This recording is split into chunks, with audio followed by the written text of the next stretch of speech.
Olá, bem-vindos para mais um estudo da obra Os Mensageiros, ditado pelo Espírito André Luiz, pela psicografia de Chico Xavier.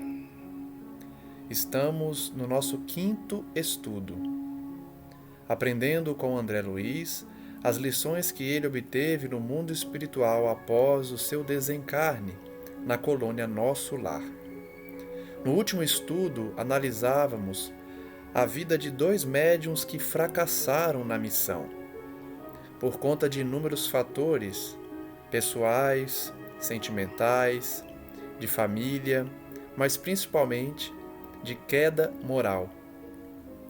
Acompanhamos então o trajeto de Otávio e agora nós vamos passando pela narração de Acelino, que contou um pouco da sua programação no plano espiritual antes de reencarnar e começou a contar a sua história de como fracassou na mediunidade. Vamos então prosseguir de onde paramos com a narrativa de Acelino, que diz: cumprida a primeira parte do programa, aos 20 anos fui chamado à tarefa mediúnica, recebendo enorme amparo dos benfeitores invisíveis. Da mesma forma, então, que Otávio, ele começou cedo as suas experiências mediúnicas. Otávio foi mais cedo ainda, com 15 anos, e Acelino com 20. Ele diz: recordo ainda a sincera satisfação dos companheiros do grupo doutrinário, a vidência, a audição e a psicografia que Deus havia concedido por misericórdia constituíam decisivos fatores de êxito nas suas atividades. Então ele tinha muitas mediunidades de enxergar, ouvir e psicografar, e todos sentiam uma grande alegria. Entretanto, apesar das lições recebidas do amor evangélico, Acelino inclinou-se a transformar suas faculdades em fonte de renda material. Descobrimos então que a queda de Acelino foi na parte financeira. Ele passou a cobrar pelo exercício da mediunidade. Não se dispôs a esperar pelos recursos abundantes que o Senhor enviaria mais tarde, após os seus testemunhos no trabalho, e provocou ele mesmo a solução dos problemas lucrativos. Vemos aí que, da mesma forma que Otávio, os dois receberiam valores pecuniários, valores que os sustentariam na jornada terrena. Mas esse dinheiro, esses recursos, iriam surgir com o tempo, à medida que eles demonstrassem a Deus o desapego à matéria. Os dois, porém, não quiseram esperar, e Acelino, principalmente, acabou provocando ele mesmo a solução dos problemas financeiros, passando a cobrar pela mediunidade. Ele perguntava: não era o serviço dele igual ao serviço dos outros? Os sacerdotes católicos romanos não recebiam a remuneração de trabalhos espirituais e religiosos? Se todos pagavam por serviços ao corpo, por que ele negaria o pagamento por serviços à alma? Vejam que as perguntas de Acelino são as mesmas daqueles que querem ocultar das suas próprias consciências a função primordial da mediunidade, que é servir ao povo, servir aos necessitados, sem cobrar um tostão sequer.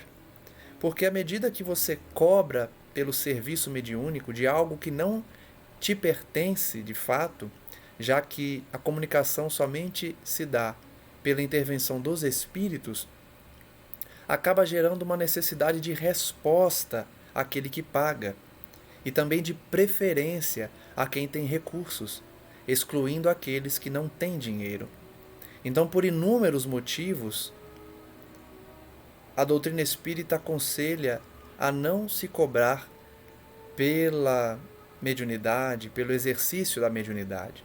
Porém, Acelino fazia as mesmas perguntas daqueles que buscam ocultar da consciência a culpa por cobrar dos serviços mediúnicos. Os padres também recebem. Todos recebem pelos trabalhos feitos na terra, por que aquele que se dedica ao Espírito também não merece receber? Essas perguntas, na verdade, não justificam a cobrança, porque, como dito, devemos dar de graça aquilo que recebemos também de graça. Amigos, disse ele, inscientes do caráter sagrado da fé, aprovavam as conclusões egoísticas dele. Ou seja, algumas pessoas diziam, isso mesmo, pode cobrar, tá certo cobrar, você merece. Então essas pessoas estimulavam o erro de Acelino. Admitiam que, no fundo, o trabalho essencial era dos desencarnados, mas também havia a colaboração dele, pessoal, como intermediário, pelo que devia ser justa a retribuição.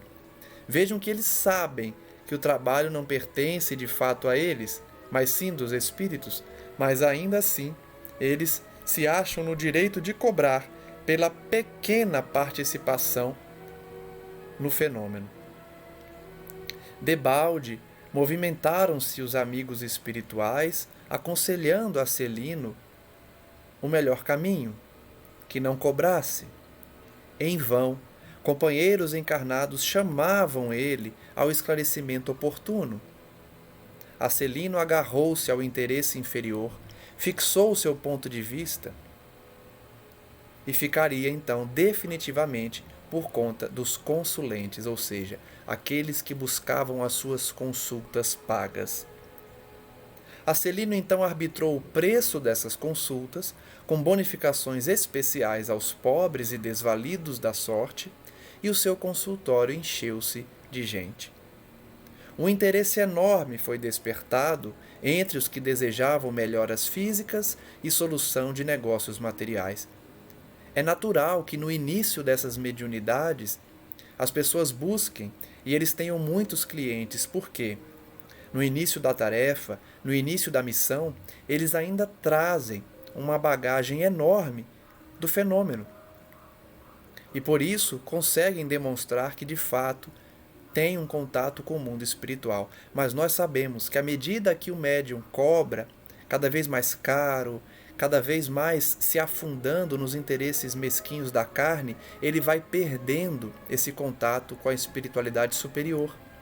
Então, no início, enche-se o centro espírita ou a tenda religiosa utilizada pelo médium. Porém, com o tempo, como vamos ver aqui, ele vai perdendo o contato com seus mentores e com espíritos que trazem a beleza para o trabalho mediúnico. Muitas pessoas, então, muitas famílias abastadas, tomaram Acelino como um consultor, um conselheiro habitual para todos os problemas da vida. As pessoas passam a consultar o médium para tudo. Inclusive, esse foi o grande problema que fez Moisés proibir o exercício da mediunidade, porque as pessoas consultavam os médiuns, os oráculos, para todas as questões. Para as questões amorosas, românticas, para as questões de herança, de dinheiro, de sortes comerciais. Então Moisés teve que proibir, porque as pessoas abusavam. E até hoje se abusa da mediunidade. Muitas famílias então tomaram Acelino como conselheiro, buscando as respostas que procuravam. As lições da espiritualidade superior, a confraternização amiga, o serviço redentor do Evangelho e as preleções dos emissários divinos ficaram à distância. Então vejam que as funções mais belas da mediunidade foram ignoradas por Acelino. Ele se fixou nas questões secundárias, nas questões pequenas, nas questões inferiores da mediunidade, ignorando as mensagens dos espíritos nobres, as lições do Evangelho, os testemunhos que a mediunidade traz. Não mais a escola da virtude, do amor fraternal, da edificação superior, e sim a concorrência comercial, as ligações humanas legais ou criminosas, os caprichos apaixonados, os casos de polícia e todo um cortejo de misérias da humanidade em suas experiências menos dignas. Vejam que Acelino, então, se dedicou tão somente aos interesses físicos, materiais e mesquinhos da terra, as brigas, as disputas entre as pessoas, o caráter romântico, apaixonado, ignorando então tudo que diminuía a dor de quem sofre, se engalfinhando nesse pântano de perdição no contato com o mundo espiritual. Acelino transformara-se completamente a sua paisagem espiritual que o rodeava. A força de se cercar de pessoas criminosas por questões de ganho sistemático, as baixas correntes mentais dos inquietos clientes encarceraram Acelino numa sombria cadeia psíquica. Olha a consequência, então, daquele que se dedica à mediunidade cobrada, aquele que se dedica ao comércio da mediunidade. Ele começa a se vincular aos criminosos, porque os criminosos vão buscar os conselhos desses médiuns que cobram para o sucesso das suas investidas na Terra. E à medida que eles vão ganhando, eles querem mais. E à medida que esse indivíduo, o médium, vai perdendo o contato com a espiritualidade superior, ele também vai perdendo a sua capacidade de prever os acontecimentos que podem trazer vantagens para esses criminosos. E aí esse médium acaba ficando na mão deles, como nós vamos ver aqui, inclusive no mundo espiritual. Então, o convívio de Acelino com esses criminosos, com essas pessoas que buscavam a mediunidade apenas para a satisfação das suas vontades, acabou prendendo ele numa cadeia psíquica. Acelino chegou ao crime de zombar do Evangelho do Senhor Jesus, esquecido de que os negócios delituosos dos homens, de consciência viciada, contam igualmente com entidades perniciosas que se interessam por eles nos planos invisíveis. Então ele diz que, à medida que o médium se envolve com os criminosos encarnados, ele também se vincula com os criminosos da espiritualidade, os criminosos desencarnados, fazendo-se então vítima deles também. Acelino transformou a mediunidade numa fonte de palpites materiais e baixos avisos. Nesse momento, os olhos dele, Acelino, cobriram-se de súbita vermelhidão, estampando-se-lhe fundo horror nas pupilas, como se estivesse revivendo atrozes dilacerações. As lembranças, portanto, de Acelino traziam sofrimento para ele. Mas a morte chegou, ele disse, e arrancou a fantasia. Prosseguiu, mais grave, o Acelino. Desde o instante da grande transição, a ronda escura dos consulentes criminosos que me haviam precedido no túmulo rodeou-me a reclamar palpites e orientações de natureza inferior.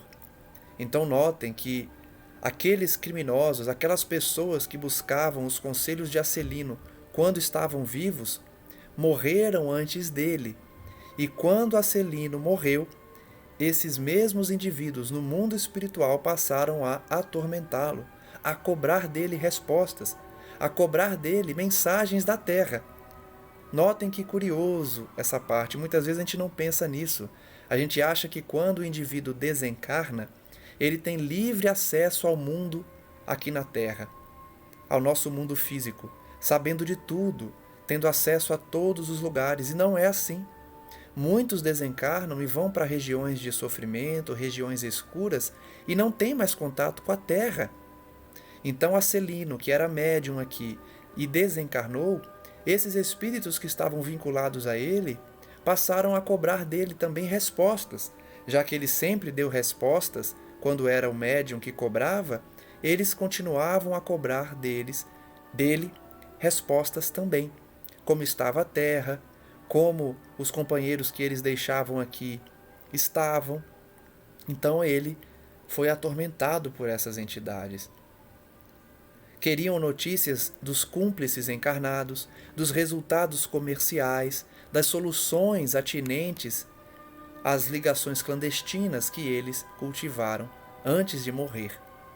Essa é uma lição valiosa de que os espíritos, quando desencarnam, quando voltam ao mundo espiritual, não se tornam perfeitos, não se tornam santos, não se tornam lúcidos. e continuam com muitas dúvidas, com os mesmos vícios e com a mesma curiosidade, querendo saber da vida aqui na Terra. Acelino diz então que gritou, chorou, implorou, mas estava preso, algemado a esses espíritos por sinistros elos mentais, em virtude da imprevidência na defesa do seu próprio patrimônio espiritual. Como ele exerceu uma mediunidade falha, vendida, ele acabou se ligando a essas entidades de uma forma poderosa, sem conseguir desvencilhar deles. Durante 11 anos consecutivos, Acelino expiou a sua falta no meio dessas pessoas, entre o remorso e a amargura. Ele então se calou, parecendo mais comovido em vista das lágrimas abundantes que caíam. Fundamente sensibilizado, Vicente, que é o amigo de André Luiz, considerou: que é isso? Não se atormente assim. Você não cometeu assassinatos, nem alimentou a intenção deliberada de espalhar o mal. A meu ver, você enganou-se também, como tantos de nós. Olha que curioso, o Vicente queria consolar Acelino, dizendo: calma, não sofra tanto. Você não matou ninguém, você não incentivou o crime em ninguém. Você simplesmente foi enganado da mesma forma que nós também fomos. Acelino, porém, enxuga suas lágrimas e responde: é certo que eu não fui homicida, nem ladrão vulgar. Não tive a intenção íntima de ferir ninguém, nem desrespeitei os lares alheios. Porém, indo aos círculos carnais para servir as criaturas de Deus, nossos irmãos, auxiliando essas pessoas no crescimento espiritual com Jesus, apenas fiz viciados da crença religiosa e delinquentes ocultos, mutilados da fé e aleijados do pensamento. Olha a consciência de culpa de Acelino. Ele não tinha matado ninguém, ele não tinha invadido o lar de ninguém, ele não tinha roubado, porém, ele teve uma missão espiritual de guiar os homens, de aconselhar os sofredores, de enxugar lágrimas com sua mediunidade. Mas, ao contrário, ele criou entidades, pessoas viciadas na crença religiosa, delinquentes ocultos, mutilados da fé, porque as pessoas não aprenderam como funciona a fé, como funciona a lei divina. Aprenderam com Acelino que você paga para ter respostas, que você paga para ter ajuda do céu. Então Acelino ensinou algo errado, ensinou pessoas a terem uma fé aleijada, mutilada. Não tenho desculpas, disse ele, porque estava esclarecido. Não tenho perdão, porque não me faltou assistência divina. Então vejam que a consciência de cada um é o carrasco, é o juiz. Ele sabia que a falha tinha sido grande, porque ele tinha conhecimento da vida espiritual, enxergava os seus mentores, ouvia os seus guias e mesmo assim ignorou a mensagem divina. Por isso, para ele não tinha perdão. E depois de longa pausa concluiu: conseguem avaliar a extensão da minha culpa? Perguntou Acelino. E aí fica de reflexão para a gente. Qual a extensão da culpa de Acelino? Veio com a mediunidade, veio para exercer a mediunidade a fim de enxugar lágrimas, mas comercializou um dom que Deus havia concedido para a prática do bem. Entramos então no capítulo 9, chamado Ouvindo Impressões. André Luiz diz, deixando Acelino em conversação mais íntima com Otávio, os dois médiuns então falidos, André Luiz foi levado por Vicente a outro ângulo da sala. Muitos grupos se mantinham em palestra interessante e educativa, observando André Luiz, que quase todos comentavam as derrotas sofridas na terra. Nós já acompanhamos até agora 2 derrotas, de Acelino e de Otávio. André Luiz ouve então uma velhinha falar: fiz quanto pude, contava ela para 2 companheiras, que a escutavam atentamente. No entanto, Os laços de família são muito fortes? Algo se fazia ouvir sempre, com voz muito alta em meu espírito, compelindo-me ao desempenho da tarefa. Mas, e o marido? Amâncio nunca se conformou. Então André Luiz começa a ouvir uma senhora dizer que ela ouvia o mundo espiritual, ela sabia o que ela tinha que fazer, porém ela tinha um obstáculo dentro de casa. O seu marido era um obstáculo para ela exercer a sua mediunidade. Amâncio era o nome dele. Essa senhora então continua dizendo: se os enfermos me procuravam para o receituário comum, agravava no Amâncio a neurastenia, ou seja, a fraqueza física, a necessidade de cuidado que ela desvelava para ele. Então vejam que existem médiuns que têm companheiros, esposos, esposas, maridos, mulheres que atrapalham o exercício da mediunidade porque não querem que o seu companheiro exerça a mediunidade. Então ficam doentes, ficam querendo o cuidado da esposa, do esposo, impedindo então o trabalho. Se os companheiros de doutrina convidavam essa senhora para os estudos evangélicos, o marido Amâncio se revoltava, ficava ciumento. Que pensam vocês? Perguntou ela. Chegava a mobilizar minhas filhas contra mim. Como seria possível, em tais circunstâncias, atender a obrigações mediúnicas? Vejam que a senhora se pergunta e afirma, né? Eu não tinha como exercer a mediunidade, o meu esposo não deixava, colocava minhas filhas contra mim, criava desculpas para eu não frequentar o centro espírita, para eu não ajudar na mediunidade. Então essa senhora afirma, eu não tinha como exercer a mediunidade. Vamos ver então a resposta de uma dessas senhoras a ela. Todavia, ponderou uma delas, que parecia mais segura de si. Sempre temos recursos e pretextos para fugir às culpas. Então, olha, ela já puxa a orelha daquela senhora. Mesmo com obstáculos, mesmo com um marido, uma esposa que não deixa a gente trabalhar na espiritualidade, na mediunidade, nós sempre temos recursos para fugir dessas desculpas. Encaremos nossos problemas com realismo. Há de convir que, com o socorro da boa vontade, sempre lhe ficariam alguns minutos na semana e algumas pequenas oportunidades para fazer o bem. Então vejam que a lição aqui é, mesmo numa família difícil, mesmo com obstáculos, não tem dinheiro para ir para o centro espírita, não tem dinheiro para envolver a família no conforto e aí acaba deixando de exercer a mediunidade, tem um marido difícil, como essa senhora tem. Mesmo com essas dificuldades, nós sempre teremos alguns minutos na semana para fazer o bem. Então nós não podemos desistir da tarefa dando desculpas, por mais que seja difícil a nossa situação.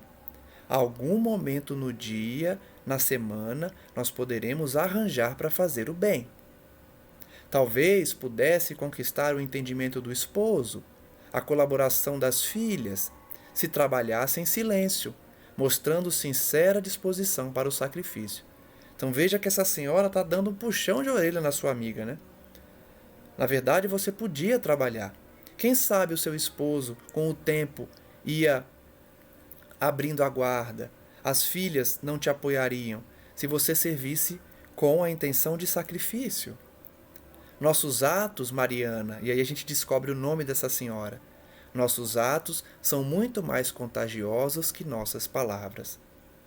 Então, se a atitude da Mariana demonstrasse sacrifício, persistência no trabalho, é certo que seu marido acabaria aceitando, é certo que suas filhas acabariam apoiando a sua mãe no trabalho mediúnico, mas, pelo visto, a Mariana acabou desistindo de exercer a mediunidade pelos obstáculos dentro de casa.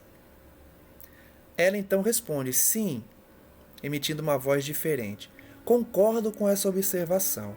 Em verdade, nunca pude sofrer a incompreensão dos meus sem reclamar. Então vejam que a senhora Mariana primeiro deu desculpas e afirmou, eu não tinha como trabalhar na mediunidade, minha família não permitia. Depois que alguém mostrou para ela, não foi bem assim, você podia fazer o bem em alguns minutos. Aí ela reconhece, realmente, eu reclamava demais. Quando meu marido não deixava, colocava obstáculos, quando minhas filhas não apoiavam, eu reclamava. Então veja que ela já começa a reconhecer que ela também teve culpa em não exercer a mediunidade. Para trabalharmos com eficiência, tornou a companheira a dizer, é preciso saber calar antes de tudo. Então, qual a lição aqui? Calar diante da incompreensão alheia, não reclamar. É muito difícil parar de reclamar, mas é uma tarefa essencial para o médium e também para aquele que quer realizar reforma íntima. Parar de reclamar do trabalho, das pessoas, da família, da nossa vida. Parar de reclamar é essencial para eficiência no trabalho.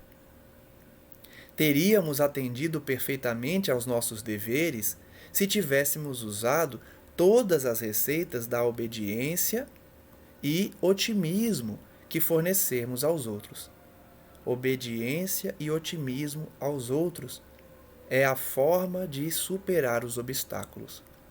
Aconselhar é sempre útil, mas aconselhar excessivamente pode traduzir esquecimentos de nossas obrigações. Olha só que curioso. Aconselhar é bom, mas exagerar no aconselhamento pode trazer esquecimento dos nossos deveres, das nossas obrigações, porque a pessoa fica só no discurso. Assim digo, porque meu caso, a bem dizer, é muito semelhante ao seu. Então vejam que aquela senhora que estava discutindo com a Mariana, dizendo que não é bem assim, que existem formas de trabalhar, ela tinha lugar de fala, ela tinha autoridade para falar, porque ela tinha passado por uma situação muito parecida. Vamos ver então qual a situação dessa senhora para se sentir no direito aí de aconselhar a Mariana. Ela então diz que foi ao círculo carnal para construir com Jesus, mas caiu na tolice de acreditar que andava pela terra para discutir os seus caprichos. Então ela também tinha ido com a missão para a terra, mas acabou caindo na reclamação, na exigência de satisfação dos seus caprichos. Não executei minha tarefa mediúnica em virtude da irritação que me dominou, dada a indiferença dos meus familiares pelos serviços espirituais. Notem então que, de fato, a situação dessa senhora é parecida com a situação da Mariana, porque a família também apresentava obstáculos para o exercício da atividade mediúnica.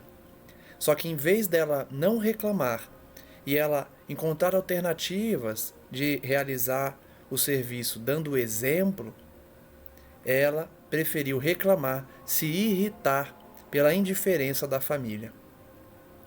Nossos instrutores aqui, no mundo espiritual, muito me recomendaram, ela disse, antes que para bem ensinar é necessário exemplificar melhor. Então, para ensinar aos outros, nós temos que dar o exemplo.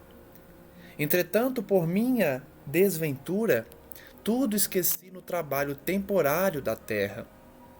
Se meu marido fazia ponderações, eu criava refutações. Não suportava qualquer parecer contrário ao meu ponto de vista em matéria de crença, incapaz de perceber a vaidade e a tolice dos meus gestos. Essa outra forma de queda também é muito comum. O médium começa a se achar, no sentido de saber demais, que ele é escolhido por Deus, que ele tem o privilégio da mediunidade e por isso ele sabe mais que os outros. Então essa médium não admitia que o marido questionasse sua crença, que ele não acreditasse também, que as pessoas tivessem ideias diferentes das dela. Então vejam que a vaidade e o orgulho foi o motivo de queda dessa médium. Das reflexões nasceu minha perda última, na qual agravei de muito as responsabilidades. Quase mensalmente, Joaquim e eu nos empenhávamos em discussões e não trocávamos apenas os insultos contundentes, mas também os fluidos venenosos, segregados por nossa mente rebelde e enfermiça. Então descobrimos aí que o marido dessa senhora se chama Joaquim e ela discutia muito com ele, cultivando um clima então de briga, de discussão dentro de casa, absorvendo então os fluidos venenosos que trazem a contenda, a briga, a cólera. Hoje mesmo eu li uma frase de André Luiz que fala que a água que nós bebemos dentro de casa, ela tem as propriedades de acordo com a nossa mente, com os nossos pensamentos dos moradores.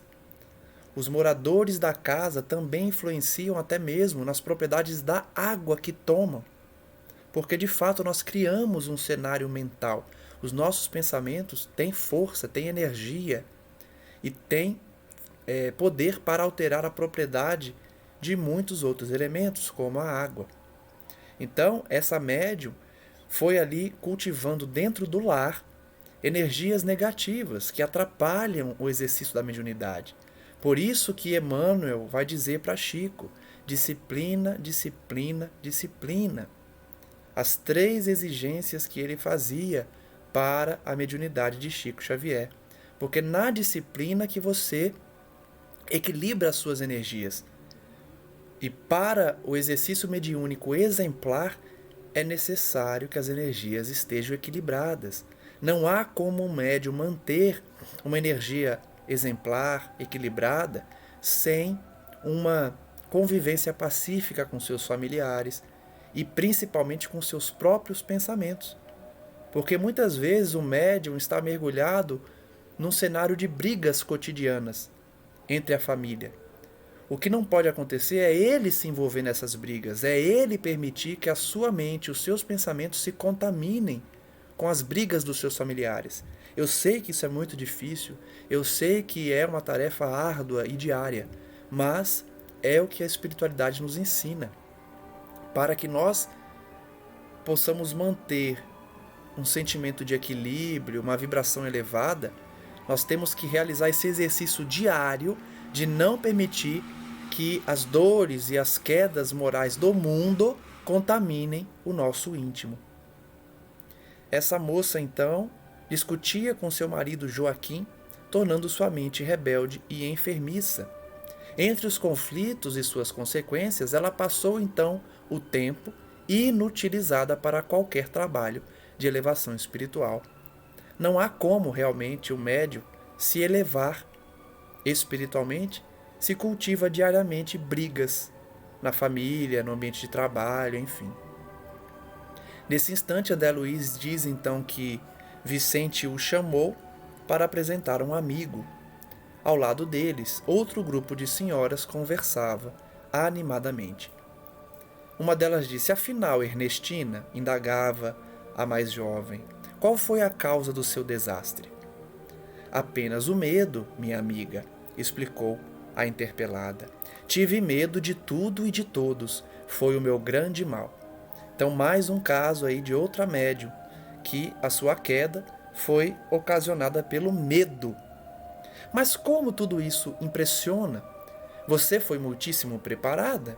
Recordo-me ainda das nossas lições em conjunto. As instrutoras do esclarecimento confiavam extraordinariamente no seu concurso. Então notem que essa médium Ernestina reencarnou, patrocinada pelos mentores do setor de esclarecimento do nosso lar. E essa amiga dela dizia: nossa, mas você era uma das melhores do nosso curso antes de reencarnar.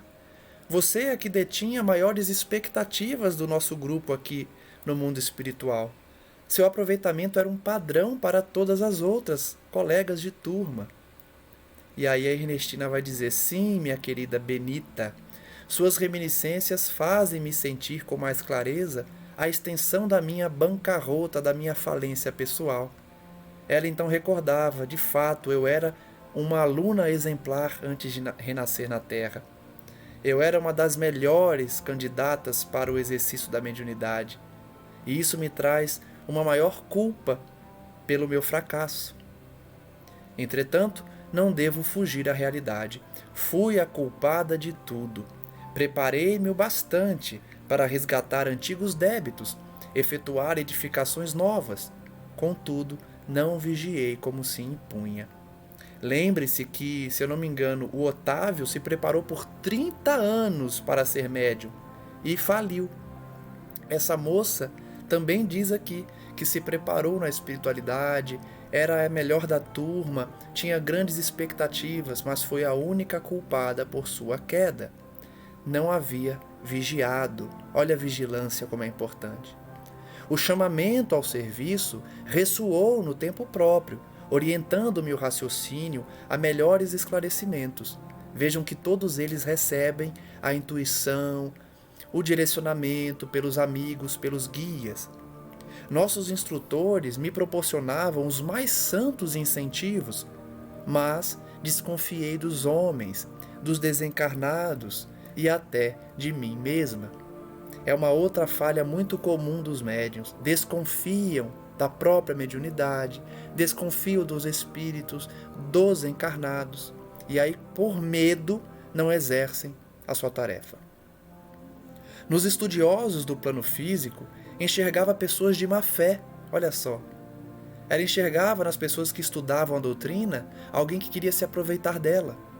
Nos irmãos invisíveis, ou seja, nos espíritos, presumia encontrar apenas galhofeiros fantasiados de orientadores. Ela enxergava nos mentores, nos guias, espíritos querendo enganá-la, espíritos inferiores fingindo ser mentores. E, em mim mesma, receava as tendências nocivas. Ela também receava que ela iria cair por suas paixões. Vejam que de fato ela tinha medo de tudo e de todos. Muitos amigos tinham-me em conta de virtuosa. Nossa, olha fulana como é virtuosa, porque ela era muito rigorosa nas suas exigências. E realmente o médium que é muito exigente, ele dá essa imagem, nossa, ele é bom, hein? Porque ele exige perfeição nos outros, exige que a comunicação seja somente de espíritos nobres. E aí ela vai se cobrando, vai se perdendo, vai perdendo também oportunidades de exercer a mediunidade, porque enxerga em toda a comunicação falhas que não estão à altura da sua grandeza. É tudo fruto de orgulho, de egoísmo, rigor excessivo. No fundo, eu não passava de enferma voluntária, carregada de aflições inúteis. De fato, as exigências exageradas também atravancam o exercício da mediunidade. Foi uma grande infantilidade de sua parte, retrucou a outra. Olha como a amiga não mede palavras, né? Você foi irresponsável, você foi infantil. Você esqueceu que na esfera carnal, o maior interesse da alma é a realização de algo útil para o bem de todos. O maior interesse nosso na Terra é fazer o bem para os outros, preocupar-se com a utilidade dos outros, com vistas ao infinito e à eternidade. E vale destacar que o Espiritismo não prega que nós devemos nos odiar, né? Não se importar conosco, não é isso. Nós devemos também cuidar do nosso corpo, da nossa aparência, da nossa saúde. O fato é que na dedicação da tarefa é que nós devemos nos dedicar aos outros. Não esquecendo de nós, mas priorizando os que sofrem. É questão de prioridade. Não é priorizar somente o outro, mas é cuidar de si, mas principalmente do próximo. Nesse mistério, nessa missão, é indispensável contar com o assédio de todos os elementos contrários. Então nós vamos, de fato, sofrer o assédio dos que estão contra a nossa atividade. Ironias da ignorância, ataques da insensatez, sugestões inferiores da nossa própria animalidade. Então, olha, que são os desafios de todo médium, e não só do médium, né? De todo cristão. Ironia dos ignorantes, todos nós sofremos. Ataques da insensatez, os insensatos nos atacam. Sugestões inferiores da nossa animalidade. Então, as nossas imperfeições vão fazer sugestões para a gente cair, começar a cobrar, começar a ter a mesma conduta do passado, desviar na área sexual, desviar na vaidade. Então, tudo isso surge no caminho de todo trabalhador fiel, não só do médium, do doutrinador, daquele que quer exercer a reforma íntima, sempre encontrará obstáculos no mundo. São circunstâncias lógicas e fatais do serviço, porque não vamos ao mundo físico para descanso injustificável, mas sim para lutar pela nossa melhoria. Nosso objetivo aqui é nos melhorarmos e ajudar o próximo. É simples, mas a gente complica. Não estamos aqui para a ociosidade, para o descanso eterno, injustificável. Todo impedimento deve ser ultrapassado pela tarefa, pelo trabalho, pela dedicação, pelo suor. Ela então diz: compreendo agora, porém, o receio das mistificações prejudicou minha bela oportunidade. Eu vejo muito isso no movimento espírita, principalmente quando vão julgar outras religiões espiritualistas, como a Umbanda, o Candomblé, outras religiões de matriz africana, porque condenam a mistificação, o animismo, de uma forma a impedir o trabalho.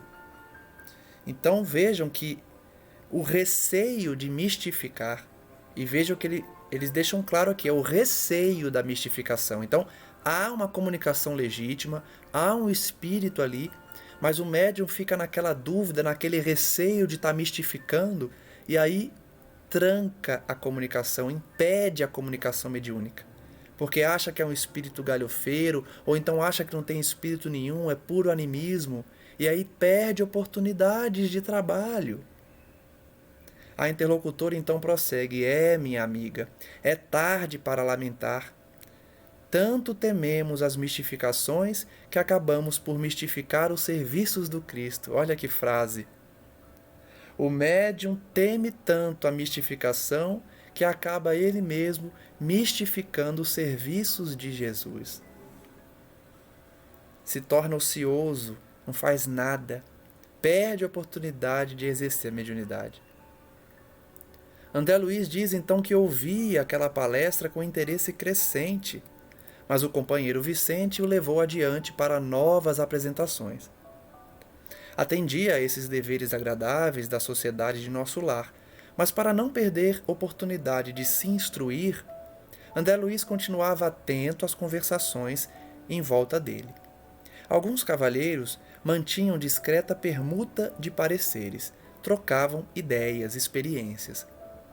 Um deles dizia: reconheço que fali, e muito já espiei nas regiões inferiores, mas aguardo novos recursos da providência.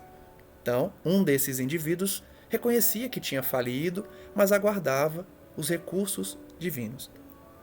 O outro então perguntou: faltou-lhe, porém, bastante orientação para o caminho? Ele então responde: explico. Faltou-me o amparo da esposa. Mais um caso, então, que a família atrapalhou o trabalho de um indivíduo. Vamos ver como o caso desse senhor se deu. Enquanto tive a esposa ao meu lado, verificou-se profundo equilíbrio em minhas forças psíquicas. Então ele era um médium equilibrado enquanto a esposa estava ao lado dele. A companhia dela, sem que eu pudesse explicar, compensava-me todo o gasto de energia mediúnica. Olha que interessante. Ele era alimentado pela energia da sua esposa quando ele se desgastava na mediunidade. Minha noção de balanço estava nas mãos de minha querida Adélia, a sua esposa. Esqueci-me, porém, de que o bom servo deve estar preparado para o serviço do Senhor em qualquer circunstância. Então nós já podemos antever as lições desse relato. Esse médium ficou dependente da sua esposa Adélia.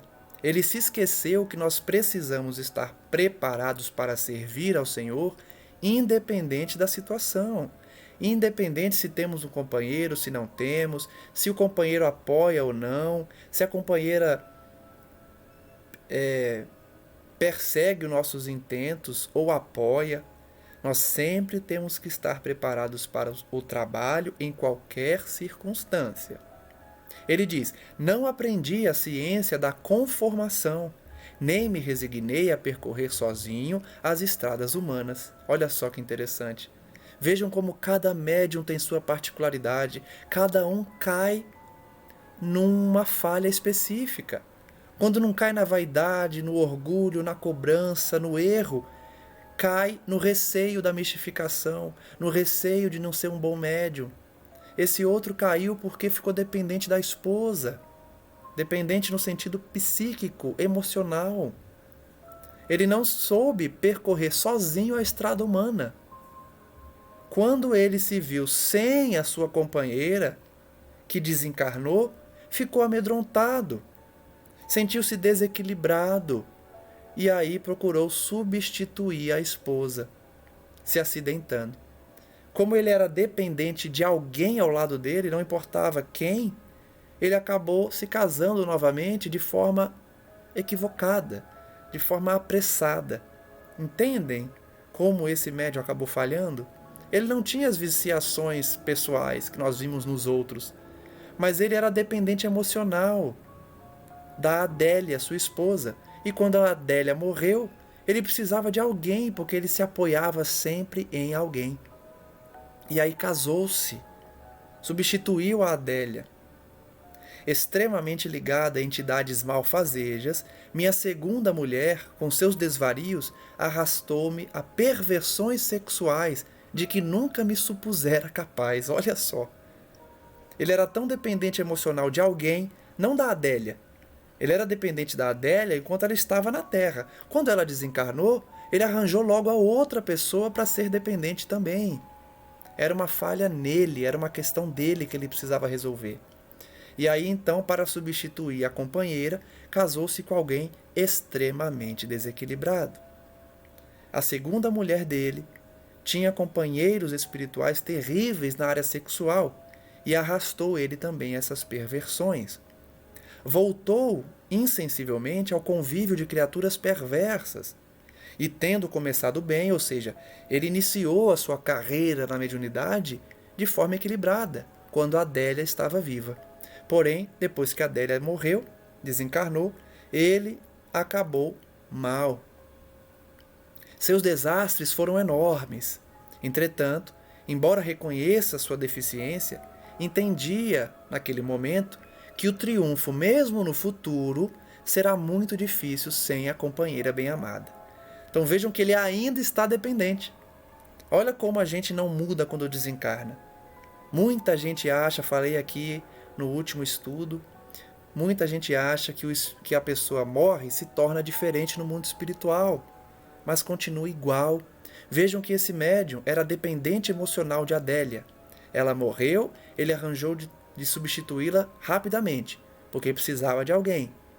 Caiu, falhou, acabou falindo, desencarnou, reconheceu que errou, estava em nosso lar dividindo o que tinha passado, e mesmo naquele momento ele diz: se eu não voltar com a Adélia, eu vou falhar de novo.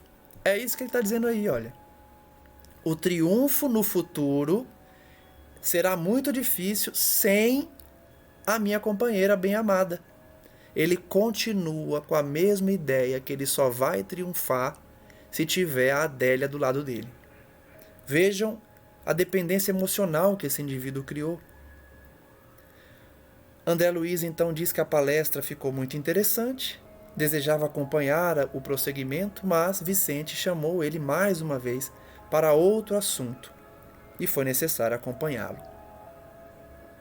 Vamos começar então o capítulo 10, no finalzinho do estudo de hoje, mais 10 minutinhos, chamado A Experiência de Joel. Afastando-nos então para um canto do salão, acompanhei Vicente, que se dirigiu a um velhote de fisionomia simpática. Eles foram a um canto e foram conversar com um idoso. Então, meu caro Joel, como vai? Perguntou Vicente, demonstrando então que conhecia aquele senhor, chamado Joel. Joel então teve uma expressão melancólica e informou: graças à bondade divina, sinto-me bastante melhorado. Tenho ido diariamente às aplicações magnéticas dos gabinetes de socorro, no auxílio, e estou mais forte. Notem aí que durante a obra, André Luiz fala de vários setores de nosso lar. Toda vez que está em letra maiúscula, né, o início da palavra, então, por exemplo, gabinetes de socorro, percebam que está com G maiúsculo e S maiúsculo, né? G de gabinetes, S de socorro. Por quê? É uma seção dentro de nosso lar. Gabinetes de socorro pertencem à seção do auxílio. Vejam que auxílio também está com A maiúsculo. Então, é um setor específico de nosso lar que aplicam, então, essas terapêuticas, essas aplicações magnéticas, nesses gabinetes de socorro. O Joel estava frequentando aquele local em nosso lar para receber energias que iam recuperando ele. Vicente então pergunta a Joel: você parou de desmaiar? Você parou de ter vertigens? Agora são mais espaçadas e, quando surgem, não me afligem o coração com tanta intensidade. Então Joel sofria, né, de tonturas, mesmo desencarnado. Vamos entender por quê. Nesse instante, Vicente descansou os olhos muito lúcidos nos de André Luiz e disse: Joel também andou nos círculos carnais em tarefa mediúnica e pode contar experiência muito interessante. O novo amigo, que parecia a André Luiz um enfermo em princípios de convalescença, né, de recuperação, esboçou melancólico sorriso e falou: Fiz minha tentativa na terra, mas fracassei. A luta não era pequena e fui fraco demais. Notem quantos médiuns falham, que sirva de alerta a nós outros, não é? Já é aí o 5º ou 6º caso de falência de um médium. Joel era mais um.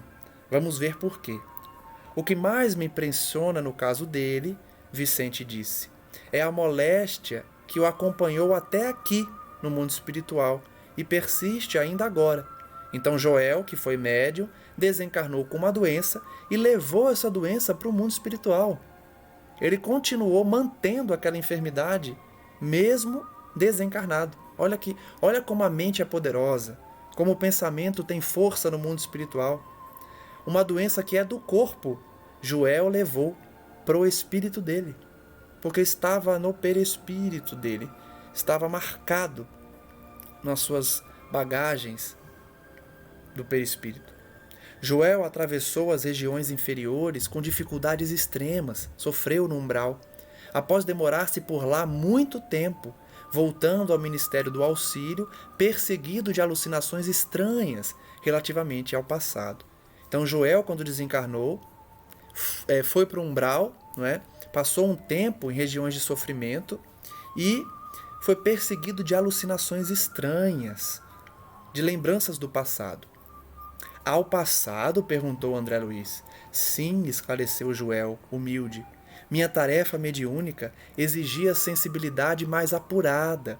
E quando me comprometi a executar o serviço, fui ao Ministério do Esclarecimento, onde me aplicaram um tratamento especial que me aguçou as percepções.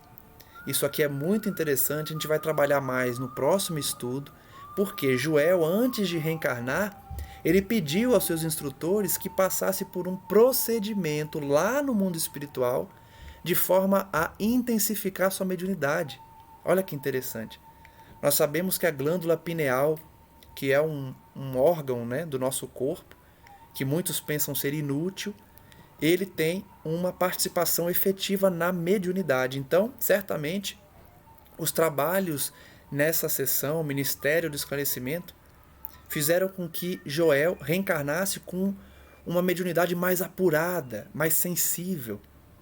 E aí, no próximo estudo, nós vamos entender como se deu esse processo e qual foi a consequência do Joel ter buscado essa amplitude, essa ampliação da sua mediunidade quando ainda estava em espírito em nosso lar, antes de reencarnar. Que a lição então de hoje fique para nós que estamos estudando essa obra magnífica, de que muitos falham na mediunidade por questões mil, geralmente incertezas pessoais, dependências emocionais, preguiça, ociosidade, deixar que o passado domine e principalmente rebeldia, orgulho e vaidade. Não aceitamos que as pessoas não nos apoiem, não aceitamos que as pessoas nos persigam por sermos médiuns, não aceitamos que Deus não nos dê riquezas, privilégios, porque estamos servindo de carteiros do além. Quando na verdade o exercício da mediunidade é uma bênção divina, uma oportunidade para trabalhar. Essa é a grande lição que nós precisamos colher dessa obra. O exercício da mediunidade é uma necessidade da nossa alma e principalmente uma oportunidade de elevação espiritual. Agradecemos então a todos que acompanham e pedimos que a espiritualidade amiga continue a nos envolver nesses momentos de estudo para podermos extrair da obra os ensinamentos pertinentes e absorver essas energias salutares. Oramos então ao nosso Senhor Jesus, pedindo as bênçãos do céu, para que aprendamos cada vez mais essa doutrina maravilhosa que tanto orienta, que tanto nos consola, especialmente diante das dificuldades e dos sofrimentos da vida, que são naturais a esse mundo. Não pensemos que o cristão estará livre dos sofrimentos, pelo contrário. Aquele que busca a reforma íntima, que luta diariamente para vencer suas paixões, encontrará desafios contínuos, diários, perseguições, tristezas e atitudes desmedidas dos nossos companheiros que farão muitas vezes sentirmos-nos abandonados. O que temos que ter em mente é que Jesus e o nosso Criador não nos abandonam. Pelo contrário, enviam emissários, enviam guias, enviam protetores que possibilitam o nosso avanço espiritual e principalmente essa sensação de acolhimento. Tenhamos, portanto, a certeza que os nossos amigos espirituais estão conosco e que nós precisamos sintonizar com eles para ouvi-los, não deixando que os obstáculos da existência impeçam a nossa tarefa, o nosso dever.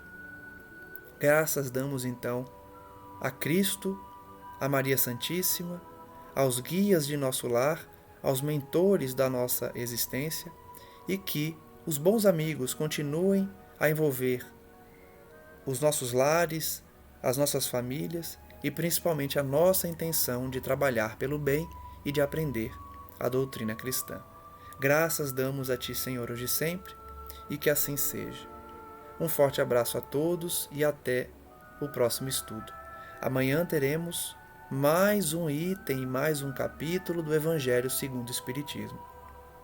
Convido a todos desde já a esse estudo também. Um forte abraço e até mais.